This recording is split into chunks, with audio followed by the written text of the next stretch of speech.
Sir, உங்க tea. உங்களுக்கு சக்கரை போட்ட டீ. 4வது நம்பருக்கு சக்கரை போட்ட டீ. 5ஆம் நம்பருக்கு சக்கரை போட்ட டீ. 6ஆம் நம்பருக்கு சக்கரை இல்லாத டீ. அப்புறம் சார் உங்க டீ. ஏ ராஜு, என்ன சார்? இது என்னப்பா? என்ன சார்? இது 4 இன்ச் கிளாஸ், அதுல 1 இன்ச் டீ குறையுது, இதுல சர்க்கரையும் இல்ல. அட என்னப்பா, நான் நேரத்துக்கு வர்றேன், நேரத்துக்கு போறேன், சோம்பேறி கிடையாது. எனக்கா இந்த நிலைமை? சாரி சார், தப்பு நடந்துருச்சு. கோ சாரோட சக்கரை இல்லாத டீயை உங்களுக்கு கொடுத்துட்டேன். சக்கரை இல்லாத டீ, அதுல டீயும் குறைவு, ஆபீஸ்ல இருந்து சம்பளம் கிடைக்குது, அதுல பணம் குறையுது, கொண்டாடி சண்டை போடுறான். அட இந்தா உன்னோட டீ. என்னாச்சுப்பா, காலையில இருந்து இவ்ளோ கோவமா இருக்க? கோ சார், பெரிய பிரச்சனை. இந்த மாசம் என் சம்பளம் ஏறி இருக்குன்னு என் மனைவிக்கு தெரியும். அதனால ஷாப்பிங் பிளான் பண்ணா. கவரை திறந்து பார்த்தா பணம் குறையுது. நான் பணத்தை ஒளிச்சு வச்சிருக்கேன்னு அவன் நினைக்கிறான். ராத்திரி முழுக்க நான் தூங்கவே இல்லை. அட எல்லா இடத்துலயும் இதே பிரச்சனை தான். இத பாரு, என் மகன் ஒரு கம்பெனில கான்ட்ராக்டர் வேலையா செஞ்சான். அப்ப 2 லட்சம் ரூபாய் கான்ட்ராக்ட்னு பேச்சு.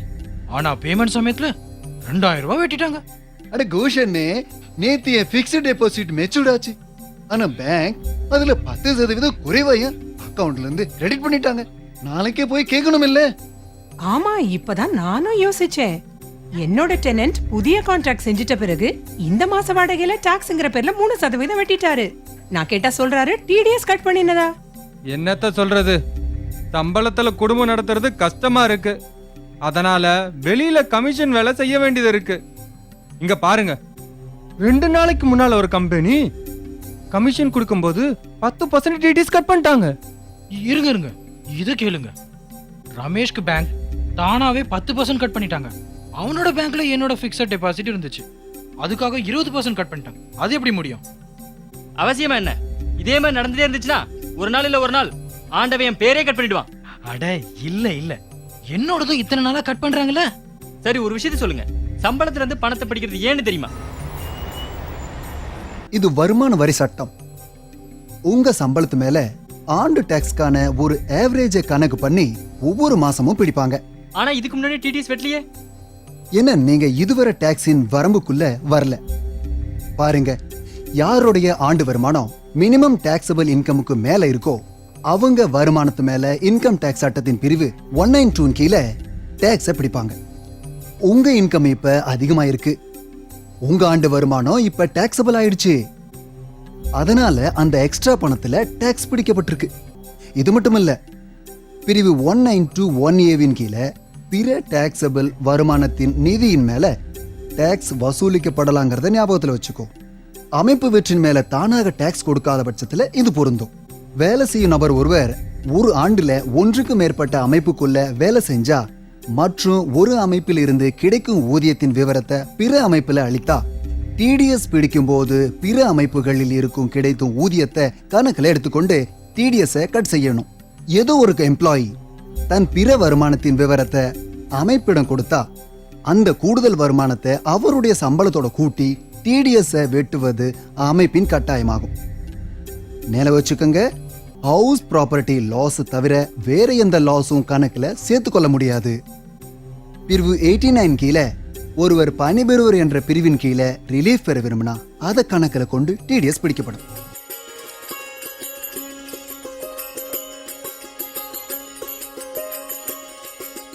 சம்பளத்துல இருந்து பிடிக்கப்படும் டிடிஎஸ் அதிகமோ அல்லது குறைவா இருந்தா அந்த ஆண்டுக்குள்ளாக எந்த ஒரு மாதத்திலும் பெற சம்பளத்துல அந்த தொகை அட்ஜஸ்ட் செய்யப்படும்.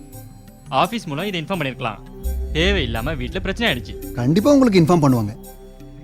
உங்க டிடிஎஸ் பிடிக்கப்படும் நபர் அல்லது அமைப்பு அவங்க தரப்புல இருந்து உங்களுக்கு டிடிஎஸ் சர்டிபிகேட் கிடைக்கும்.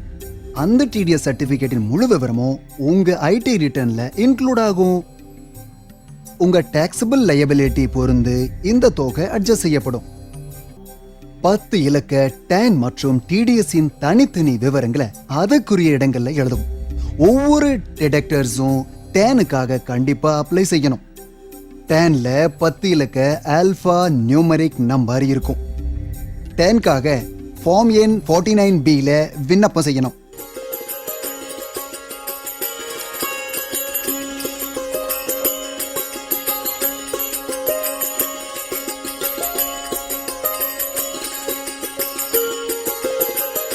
டிடிஎஸ்ங்கிற பேர்ல அதிக தொகை கட் பண்ணிட்டா? இல்ல இங்க பாரு, இது எப்படி அப்படின்னா, உங்க டாக்ஸ் லையபிலிட்டியை விட டிடிஎஸ் அதிகமா இருந்தா வருமான வரித்துறை இந்த எக்ஸ்ட்ரா பணத்தை வட்டியோட திருப்பி தரும். உங்க டிடிஎஸ் கட்டப்பட்டிருக்கான்னு நீங்க தெரிஞ்சுக்கணும்னா இன்கம் டேக்ஸ் வெப்சைட்டுக்கு போய் ஒவ்வொரு 3 மாசத்துலயும் செக் பண்ணிக்கலாம். Various facilities relating to TDS are available on portal Traces of the Income Tax Department. To avail the facilities of this portal, one has to register on the site www.tin-nsdl.com or www.tdscpc.gov.in. After that, the user can log into the portal and avail the various facilities. It is mandatory for government offices, companies, and such individuals whose accounts are required to be audited as per provisions of Section 44AB and those having more than 20 employees from whom tax is deductible to file TDS statements. Deductor can avail various facilities like viewing challan, TDS or TCS credit, Form 16 or 16A, 27D, 16B, justification report, online correction, etc. using this portal. Taxpayers can log on to this portal and obtain information like TDS or TCS deposited by deductor, advance tax, self-assessment tax, refund and other relevant information. Accounts officer can register on to this portal and view specific TAN statements and can obtain information about DDOs from dashboard facility provided therein. நீங்க சொல்றது சரிதான். இங்க பாருங்க, வருமான வரி சட்டத்தின் கீழே வெவ்வேறு பேமெண்ட்டுக்கு ஸ்பெசிபிக் ரேட்ல டிடிஎஸ் கட்ட செய்யப்படும். சில கேசஸ்ல டாக்ஸ் கட் பண்ண மாட்டாங்க அல்லது குறைவான ரேட்ல டாக்ஸ் வெட்டப்படும். இதுக்கு நீங்க இன்கம் டாக்ஸ் ஆபீசர் கிட்ட அப்ளை பண்ணலாம். அல்லது யாரு பேமெண்ட் கொடுக்குறாங்களோ அவங்க கிட்ட 15G அல்லது 15H ஃபார்மை சமர்ப்பிக்கலாம். அது என்ன? உங்களுக்கு ஒரு வேலை தோணுச்சுன்னா நீங்க ஆவணங்கள் மூலமா நிரூபிக்க முடியும் உங்க டாக்ஸ் லையபிலிட்டி டிடிஎஸ் விட குறைவு. நீங்க இன்கம் டாக்ஸ் சட்டத்தின் பிரிவு 197 கீழே ஃபார்ம் எண் 13ல உங்க இன்கம் டாக்ஸ் ஆபீசர் கிட்ட அப்ளை பண்ண முடியும். இந்த 15G மற்றும் 15H ஃபார்ம் என்னது? பாருங்க, உங்க ஆண்டு வருமானம் மினிமம் டாக்ஸ் லிமிட்டின் கீழே இருந்தா டிடிஎஸ் கட்டப்பன் வேண்டாம் அப்படின்னு கேட்டுக்க 15G ஃபார்ம், அல்லது நீங்க சீனியர் சிட்டிசன் என்றால் அதற்காக 15H ஃபார்ம் உங்களுக்கு பேமெண்ட் கொடுப்பவங்க கிட்ட சமர்ப்பிக்கணும். நீங்க ஒரு விஷயம் சொல்லுங்க, ஒரே பேமெண்ட் மேல வெவ்வேறு பர்சன்டேஜ்ல டிடிஎஸ் பிடிப்பாங்களா என்ன? இல்ல அப்படி இல்ல. பாருங்க, ஒவ்வொரு பேமெண்ட்டை பொறுத்து ஒவ்வொரு ரேட்ல டிடிஎஸ் கட் செய்வாங்க.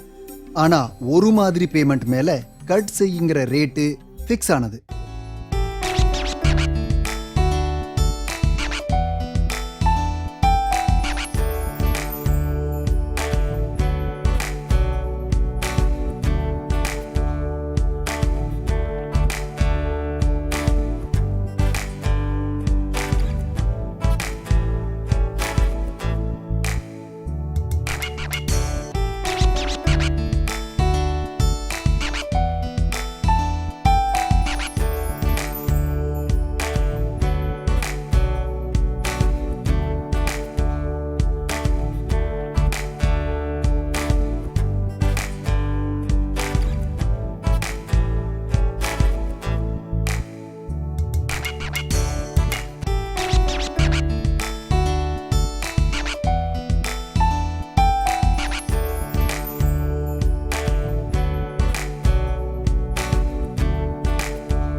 அப்படி இருக்கும் பட்சத்தில் ரமேஷ் டைமில் 10%, ஏன் டைமில் 20% ஏன் கட் பண்ணாங்க? உங்ககிட்ட பேன் இருக்கா? இல்லை, என்கிட்ட பேன் இல்லை. ஏன்னா பேனால் எந்த பிரயோஜனமும் இல்லை. வருஷத்தில் 1 லட்சம் ரூபாய் இன்கம் கூட இல்லை. அதனால சித்தப்பா சொன்னார், இவ்வளவு குறைவு இன்கம்க்கு பேன் அவசியம் இல்லைன்னு. பாருங்க, இன்கம் டாக்ஸ் சட்டத்தின் பிரிவு 206A கீழே உங்ககிட்ட பேன் இல்லைன்னா அதிக ரேட்ல டிடிஎஸ் வெட்டப்படும். ஒரு ஸ்பெசிபிக் பேமெண்டின் மேல சட்டப்படியாக அந்த நேரத்தில் அமல்ல இருக்கும் டிடிஎஸ் அல்லது 20%. இதுல எது அதிகமோ அந்த டாக்ஸ்ல டிடிஎஸ் வெட்டப்படும். உங்ககிட்ட பேன் இல்ல, அதனால 20% ரேட்ல உங்க டிடிஎஸ் பிடிப்பாங்க. நமக்கு ஏதாவது பணம் கிடைச்சாலும் அதுலயும் டிடிஎஸ் பிடிப்பாங்களா என்ன? யாராவது ஒருவர் நமக்கு ஆண்டுல 30,000 ரூபாய்க்கு அதிகமா பேமெண்ட் பண்ணா 10% என்ற விதத்துல டிடிஎஸ் கட் பண்ணுவாங்க. அதனால என்ன நன்மை? அட்வான்ஸ் டாக்ஸ் குறைவா செலுத்தினா போதும். அதனால வருஷத்துல முழுக்க கவலை இல்ல, சந்தோஷமாவும் இருக்கலாம். ஆஹா, சம்பளம் மட்டும் இல்ல, பல்வேறு விதமான பேமெண்ட்கள்ல மற்றும் கிரெடிட் மேலையும் டிடிஎஸ் பிடிப்பாங்க. இந்திய அரசு அல்லது மாநில அரசு மூலமா செயல்படும் குறிப்பிட்ட ஸ்கீம் மற்றும் பாண்ட் தவிர வேற எந்த செக்யூரிட்டி மூலம் கிடைக்கும் வட்டி மேலையும் 10% டிடிஎஸ் பிடிக்க வாய்ப்பு இருக்கு. இண்டிவிஜுவல் அல்லது ஹெச்யூஎஃப் தவிர யாராவது ஒருவர் சொத்துக்களின் குறிப்பிட்ட தொகைக்கு மேல வட்டி பெற்றா அப்பவும் 10%ங்கிற வகையில டிடிஎஸ் பிடிக்க வாய்ப்பு இருக்கு. Interest limit for banks is 10,000 rupees and in other sectors it is 5,000 rupees. An individual or an HUF whose yearly transaction is more than rupees 1 crore should also deduct TDS and pay interest on it. But if the interest to be paid is an individual or an institution falling under this category, then TDS need not be deducted.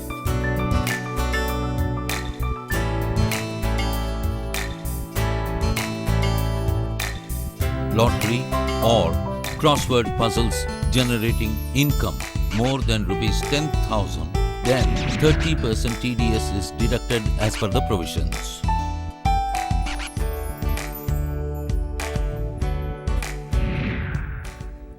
In case lottery winnings are wholly in kind or partly in cash and partly in kind, the deductor before releasing the winnings shall ensure that tax has been paid in respect of the winnings.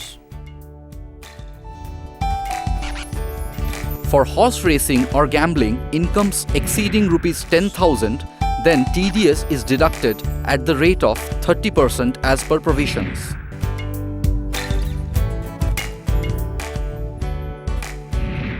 An individual or HUF whose annual business turnover is more than 1 crore rupees or any other individual or enterprise paying a contractor a one-time payment of more than 30,000 rupees or annual payment of more than 1 lakh rupees, then a specified rate of TDS is deducted as per provisions.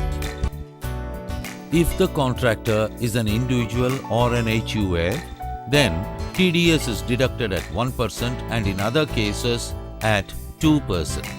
Any transporter who has PAN, then during transportation payment, TDS will not be deducted. In cases like these, the individual paying the transportation charges should, in the prescribed form within the prescribed time, give full details of the transporter to the income tax officer. Another important point is that advertising, broadcasting and publicity, catering, carriage of goods or passengers by any mode of transport other than railways are also included in this category.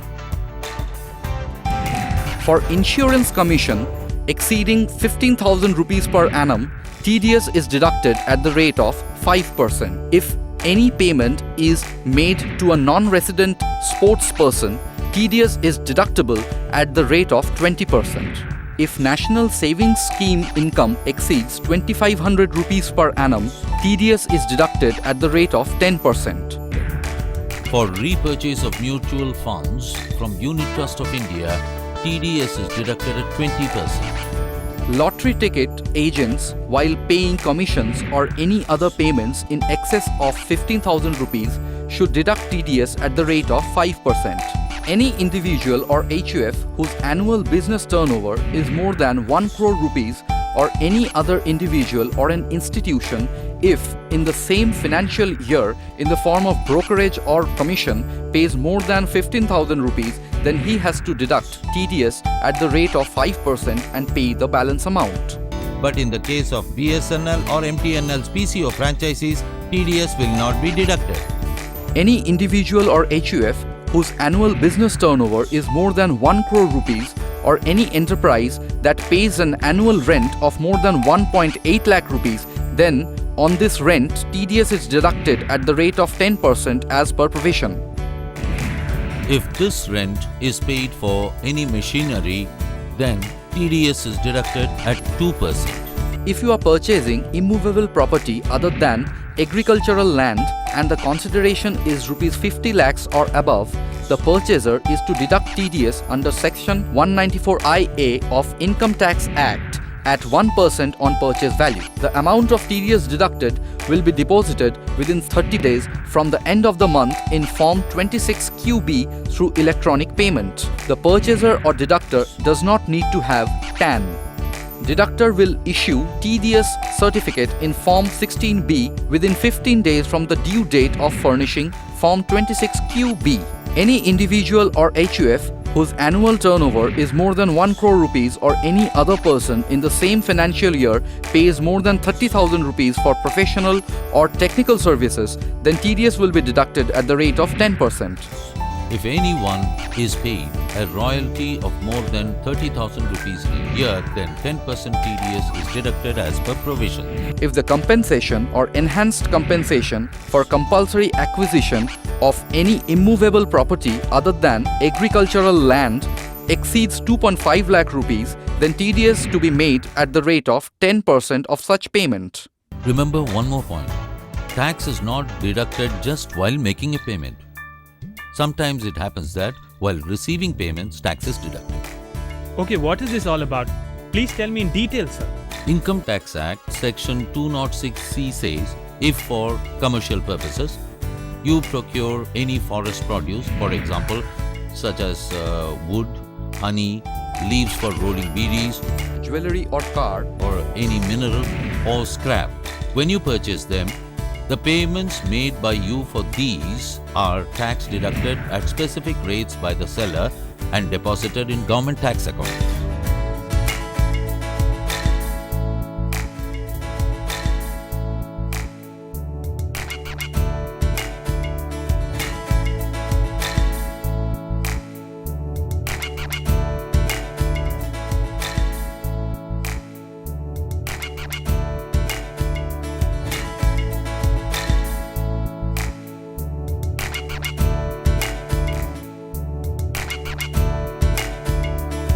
என்னென்ன ஏதாவது கொஞ்சம் போடுவீங்களா இல்லையா? ஏன் அது மேலேயும் income tax சட்டம் இருக்கா என்ன? இல்ல உங்களுக்கு இல்ல. Thank God. கமர்ஷியல் ஹியூமன் கன்சம்ஷனுக்காக ஆல்கஹால் வாங்கப்பட்டா அந்த ஆல்கஹாலின் விலையின் மேல டாக்ஸ் பிடிக்கப்படும் சட்டம் இருக்கு. பாருங்க, இந்த கலர் கொஞ்சம் லைட்டா இருக்கு. அதுக்கு மேல பாருங்க, அந்த டேபிளோட கொஞ்சம் அந்த பக்கம். Good morning. Good morning. Sit down. Thank you. பாருங்க, எவ்வளவு சீக்கிரம் முடியுமோ அப்படி முடிச்சிருங்க. சரிங்க. சொல்லுங்க, எதுக்காக கூப்பிட்டீங்க? there is a problem. இந்த ப்ராப்ளத்தை நீங்க தான் சால்வ் பண்ணணும். நாளைக்கு 7ஆம் தேதி TDS கட்ட கடைசி நாள். இங்க என் அக்கௌண்டன்ட்டுக்கு காய்ச்சலா இருக்கு. என்ன செய்யறதுன்னு சொல்லுங்க. பாருங்க, இன்கம் டாக்ஸ் சட்டத்தின் பிரிவு 201(1) படி within due date TDS cut பண்ணி அதை கட்டலைனா ஒவ்வொரு மாசமும் 1% என்ற கணக்குல இன்ட்ரெஸ்ட் கொடுக்க வேண்டியிருக்கும்.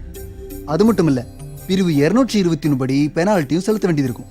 இப்ப இன்கம் டாக்ஸ் டிபார்ட்மெண்ட் ஆன்லைன்ல TDS கட் பண்ணும் வசதி செஞ்சிருக்காங்க. அது மட்டும் இல்ல, குவார்டர்லி ஸ்டேட்மெண்ட்டையும் நீங்க ஆன்லைன்லயே கொடுக்கலாம். அது எப்படி சொல்லுங்க? பாருங்க, டிஜிட்டல் சிக்னேச்சர் வசதி பெற்றா நீங்க வீட்ல இருந்தபடியே எலக்ட்ரானிக் ஸ்டேட்மெண்ட் ஃபைல் பண்ணலாம். அல்லது நீங்க ஸ்டேட்மெண்ட்டை தயார் பண்ணி டின் FC மூலம் ஸ்டேட்மெண்ட்டை கொடுக்கலாம். இ பேமெண்ட்டின் போது டேன், அசஸ்மெண்ட் இயர் மற்றும் நேச்சர் ஆஃப் பேமெண்ட்டை செக் செய்யலாம்.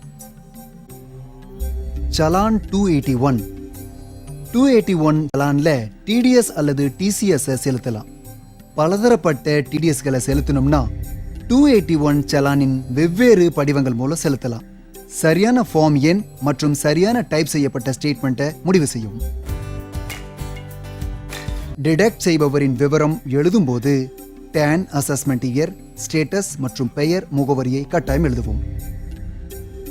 டிடக்டிவ் விவரம் எழுதும்போது சலான், சீரியல் எண் மற்றும் சரியான பேன் நம்பரை எழுதவும். இடிடிஎஸ் அல்லது டிசிஎஸ் ஸ்டேட்மெண்ட்டை தயார் செஞ்ச பிறகு வேலிடேஷன் செய்யவும். ஆன்லைன்ல லாக்ஆன் செஞ்சு சலான் ஸ்டேட்டஸ், ஸ்டேட்மெண்ட் ஸ்டேட்டஸை பார்க்க முடியும். சார், நாளைக்கு 7ஆம் தேதி. போன மாசம் நிறைய பேமெண்ட்டுகளை நம்ம டிடிஎஸ் கட் பண்ணியிருக்கோம். நாளைக்கு அதையெல்லாம் கட்டணும். நீங்க அனுப்பியிருந்த அக்கௌண்ட்டை நான் பார்த்தேன். நாளைக்கு 7ஆம் தேதிக்குள்ள நான் 50 லட்ச ரூபாய் டிடிஎஸை கட்டி ஆகணும். இந்த நேரத்தில் இவ்வளோ ரூபாய் என்னால் கட்ட முடியாது. ஆனா சார், இந்த பணம் நம்மோடது கிடையாது. நாமும் லேபர், பேமெண்ட், வீடு வாடகை, கமிஷன் கொடுக்கும்போது டிடிஎஸ் பிடிச்சிருக்கோம். நாம இந்த டிடிஎஸ் கட்டினா தான் அவங்க டாக்ஸ் கிரெடிட் பெற முடியும். சட்டப்படி குறிப்பிட்ட நேரத்துல நாம இந்த பணத்தை அரசு அக்கவுண்ட்ல கட்டி ஆகணும். அட, அந்த பணத்தை நான் கையில் வச்சுக்கிட்டா இருக்கேன். எல்லாத்தையும் பிஸ்னஸில் போட்டேன். ஆனா சார், நாம யார்கிட்ட இந்த டிடிஎஸ் பிடிச்சோமோ அவங்க சும்மா இருக்க மாட்டாங்க. டிடிஎஸ் சர்டிபிகேட் கேட்பாங்க. கொடுக்கலேனா வருமான வரித்துறையில கம்ப்ளைண்ட் கூட பண்ணலாம். இந்த விஷயத்துல வருமான வரி சட்டம் ரொம்ப கடுமையானது. Section 48 states that anyone who does not deduct TDS or after deduction does not deposit TDS in time, then 30% of such expenditure will be disallowed. One has to pay interest and penalty too. And if demand payments aren't made, there could be problems of prosecution as well. நீங்கள் யார்கிட்ட இருந்து சம்பளம் வாங்குறீங்க? எங்கிட்ட இருந்தா? வருமான வரி ஆஃபீஸில் இருந்தா? அவங்க பக்கமே பேசிட்டு இருக்கீங்க. இவ்வளோ பெரிய நாடு, லட்சக்கணக்கான கம்பெனி பிஸ்னஸ் செய்கிறாங்க. இதில் வருமான வரி ஆஃபீஸ் தேடி கண்டுபிடிக்குமா என்ன யார் டிடிஎஸ்ஐ கட்டலைன்னு? அட போங்கப்பா, பூத கண்ணாடி வச்சு தேடினாலும் கிடைக்காது. நீங்கள் போங்க, இதை பற்றி மறந்துடுங்க. Okay sir. இந்த விளையாட்டை என் அப்பாவும் தாத்தாவும் நிறைய விளையாடி இருக்காங்க. இப்படி செஞ்சு தான் பிபி இண்டஸ்ட்ரி இத்தனை வளர்ந்துருக்கு. இந்த விஷயம் நீங்க நினைக்கிற மாதிரி அத்தனை சுலபமான கிடையாது. பணத்தை பிடிச்ச பிறகும் நீங்க அதை கட்டலினா வருமான வரி அலுவலகம் உங்களுக்கு எதிராக வழக்கு தொடர முடியும்.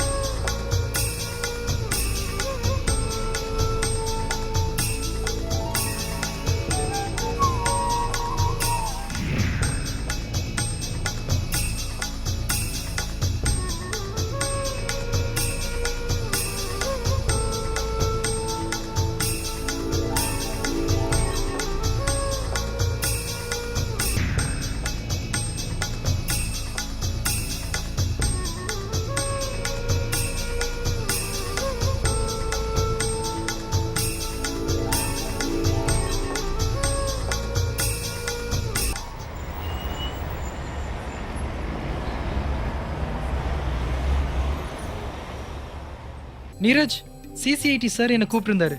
பிவி இண்டஸ்ட்ரீஸ் பேர்ல ஒரு கம்ப்ளைண்ட் இருக்கு. 50 லட்சம் ரூபாய் டிடிஎஸ் பணத்தை கட்டவே இல்லை. விசாரிச்சதுல புகார் சரிதான்னு தெரிய வந்திருக்கு. சார், எனக்கு தோணுது வருமான வரி சட்டத்தின் பிரிவின் கீழ் அதோட 133A படி உடனடி வழக்கு தொடுக்கணும்னு. Then go ahead. Okay sir, thank you sir. Good morning sir. வாங்க சோப்பன், உட்காருங்க. நன்றி சார். ஃபைல் ரெடி பண்ணிட்டீங்களா சார்? இப்ப உடனே சர்வே பத்தி விசாரிக்கணும். எஸ் சார், என் file ready sir. File sir, உங்கள் அப்ரூவல் வேணும் சார். அப்ரூவல் நான் கொடுத்துட்றேன். நீங்க உடனே விசாரணைக்கு புறப்படுங்க. Thank you sir. Best of luck. நன்றி சார்.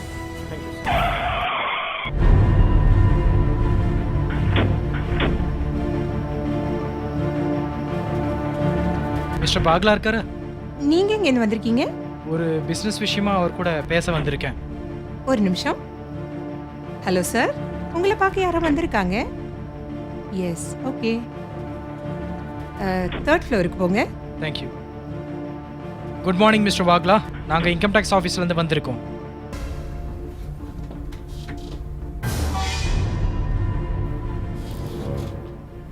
Please sit down. நாங்க உட்கார வரல மிஸ்டர் வாக்லா, நாங்க டிடிஎஸ் சர்வே பண்ண வந்திருக்கோம்.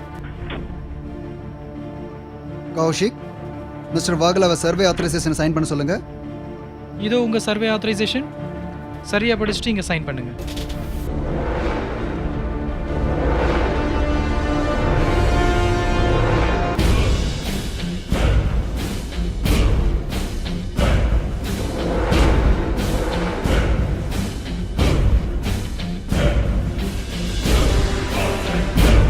சரி சொல்லுங்க, உங்க புக்ஸ் ஆஃப் அக்கவுண்ட் எங்க கிட்ட காட்டுங்க.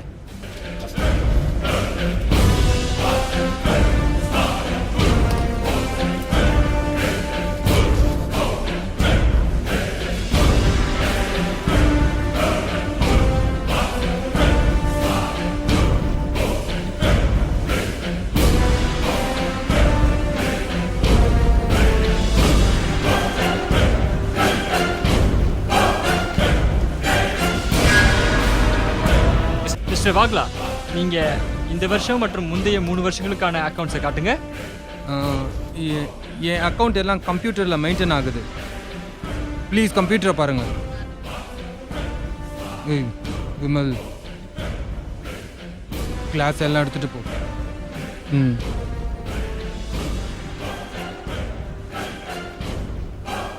அட எங்க போற?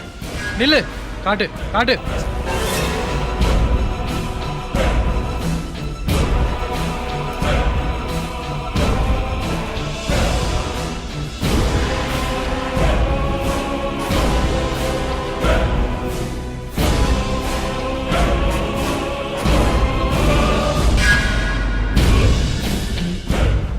This is it. இதுல போன வருஷம் எத்தனை டிடிஎஸ் கட் பண்ணியிருக்கோ அதோட முழு கணக்கும் இருக்கு. மிஸ்டர் வாக்லா, நீங்க டிடிஎஸ் அரசு கருவூலத்தில் கட்டினதுக்கான ப்ரூஃபை கொஞ்சம் காட்டுங்க. மிஸ்டர் வாக்லா, நீங்க குவார்ட்டர்லி ரிட்டர்னை ஃபைல் பண்ணியிருக்கீங்களா? எதுக்கான டிடிஎஸ் வெட்டியிருக்காங்களோ அதுக்கு சர்டிஃபிகேட் இஷ்யூ பண்ணியிருக்கீங்களா? Mister Wagla, BB industries last year 50 லட்சம் ரூபாய் கட் பண்ணி அதை நீங்க கட்டவே இல்லை. இதை பத்தி நீங்க ஏதாவது சொல்ல விரும்புறீங்களா? சார், என்னால் தப்பு நடந்து போச்சு. நான் சமயத்தில் டிடிஎஸை கட்டியிருக்கணும். நான் கண்டிப்பாக சொல்கிறேன், எல்லா டிமாண்ட் பேமெண்ட்டையும் பண்ணிடுறேன். எனக்கு ஒரு வாய்ப்பு கொடுங்க ப்ளீஸ்.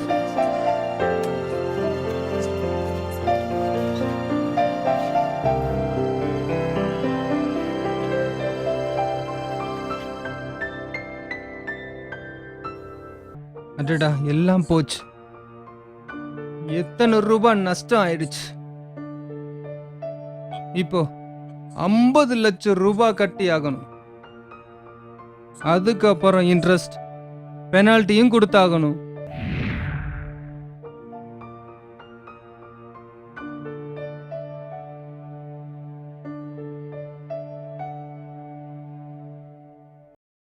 பிரிவு 226(3) படி உங்க பேங்க் அக்கவுண்ட் அல்லது உங்களுக்கு பணம் கொடுப்பவர்களுக்கு நோட்டீஸ் அளித்து டிடிஎஸ் வசூலிக்கலாம். அவசியம் ஏற்பட்டா டேக்ஸ் ரிகவரி ஆபீசர் மூலமாவும் உங்க அசையும் அசையா சொத்துக்களை ஏலம் விட்டு டிடிஎஸ் வசூலிக்கப்படும். அடடா, எல்லாம் போச்சு, எல்லாம் போச்சு, எல்லாம் போச்சு. எல்லாம் சரிதான். ஒரு விஷயத்த சொல்லுங்க, வருமான வரித்துறை நாடு முழுக்க ஜனங்கள்ட்ட இருந்து டாக்ஸ் பிடிக்குது. இவ்வளோ பணம் எங்க போகுது? சரியா கேட்டீங்க. உண்மையில இவ்ளோ பணத்தை வச்சு என்னதான் பண்றாங்க? I pay tax, you please pay tax too, because your contribution is very important for the development of the nation. Generation of power, infrastructure development, education, the development of women and underprivileged children, and even for the security of the nation. You must understand that we enjoy the benefits of the society as a citizen, and the income tax department has a lot to do with it. As a citizen, let's support the income tax department. We will help with the development of the nation. We will build the nation. Let's join hands in the progress and the building of our country. Sir? Sir?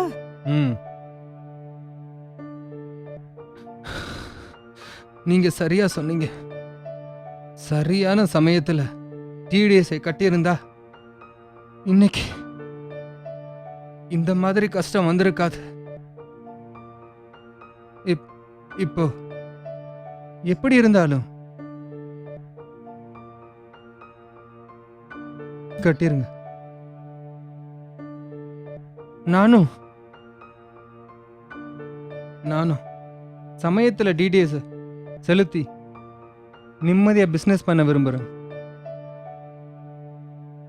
இப்போ tension பண்ணி என்ன பிரயோஜனம்? இப்ப சீக்கிரம் ஏற்பாடு பண்ணுங்க please. Very well sir, thank you. சொல்லு. அட, இன்னைக்கு சந்தோஷத்துல என் வயிறு நிறைஞ்சிருக்கு. நான் சாப்பிட மாட்டேன். ஒரு வேலை பண்ணு, நீ இங்க வந்துரு, நம்ம டின்னருக்கு போகலாம். என்னோட டிடிஎஸ் கட் பண்ணாங்கல்ல, அதுல எக்ஸஸ் டாக்ஸை வருமான வரி ஆபீஸ் வட்டியோட திருப்பி கொடுத்துட்டாங்க. நீ 5 மணிக்கு இங்க வந்துரு. சார் இதோ டீ. அட ராஜு, என்ன சார்? என்ன விஷயம்? இன்னைக்கு டீ நிறைய இருக்கு. சார் முன்னால டிடிஎஸ் கட் பண்ணி இருந்துச்சு, இப்போ டிடிஎஸ் இன்ட்ரெஸ்டோட திருப்பி வந்துருச்சு. சக்கரையும் ஜாஸ்தி.